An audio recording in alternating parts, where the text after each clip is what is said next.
ಗಣಿನಾಡು ಬಳ್ಳಾರಿಯಲ್ಲೂ ಕೂಡ ಧಾರಾಕಾರವಾಗಿ ಮಳೆಯಾಗಿದೆ. ಭಾರೀ ಮಳೆಗೆ ತುಂಬಿ ಹರಿತಾ ಇದ್ದಾವೆ ಹಳ್ಳ ಕೊಳ್ಳಗಳು. ಮೈದುಂಬಿದೆ ವೇದಾವತಿ ನದಿ ಮತ್ತು ನಾರಿಹಳ್ಳ. ಸಹಜವಾಗಿ ಅಲ್ಲೂ ಅವಾಂತರಗಳು. ಬಳ್ಳಾರಿ, ಕುರುಗೋಡು, ಕಂಪ್ಲಿ, ಸಿರುಗುಪ್ಪ, ಸಂಡೂರಿನಲ್ಲಿ ಮಳೆಯಿಂದ ಅವಾಂತರ ಸೃಷ್ಟಿಯಾಗಿದೆ. ಹೊಸಪೇಟೆ ತಾಲೂಕಿನ ಐತಿಹಾಸಿಕ ಕಮಲಾಪುರ ಕೆರೆ ಏನಿದೆ ಅದು ಕೆರೆ ಕೋಡಿ ಬಿದ್ದಿರುವಂಥದ್ದು. ಇದು ಗಣಿನಾಡು ಬಳ್ಳಾರಿಯಲ್ಲಿ ಮಳೆ ತಂದಂತಹ ಅವಾಂತರ. ಯಾವ ರೀತಿ ಪರಿಸ್ಥಿತಿ ಸದ್ಯಕ್ಕಿದೆ ಅನ್ನೋದನ್ನು ಗಮನಿಸ್ತಾ ಇದ್ದೀರಿ.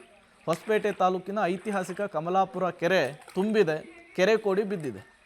ಈ ಕೆರೆ ಕೋಡಿ ಬಿದ್ದಿರೋದ್ರಿಂದ ಸುತ್ತಮುತ್ತಲಿನ ಗ್ರಾಮಸ್ಥರಿಗೆ ಇದು ಸಂತಸಕ್ಕೂ ಕೂಡ ಕಾರಣವಾಗಿದೆ. ಮತ್ತೊಂದು ಕಡೆ ತಗ್ಗು ಪ್ರದೇಶದ ಮನೆಗಳಿಗೆ ನೀರು ನುಗ್ಗಿ ಏನೆಲ್ಲ ಅವಾಂತರ ಸೃಷ್ಟಿಯಾಗಿದೆ ಅನ್ನೋದನ್ನು ಗಮನಿಸ್ತಾ ಇದ್ದೀರಿ. ಇಡೀ ರಾತ್ರಿ ಆ ಸ್ಥಳೀಯರು ಜಾಗರಣೆ ಮಾಡಬೇಕಾದಂತಹ ಪರಿಸ್ಥಿತಿ. ಮನೆಯ ಒಳಗೆ ಬಂದಿರುವಂತಹ ಕೆಸರು ನೀರನ್ನು ಹೊರಹಾಕುವಂತಹ ಪರಿಸ್ಥಿತಿ ನಿರ್ಮಾಣವಾಗಿತ್ತು.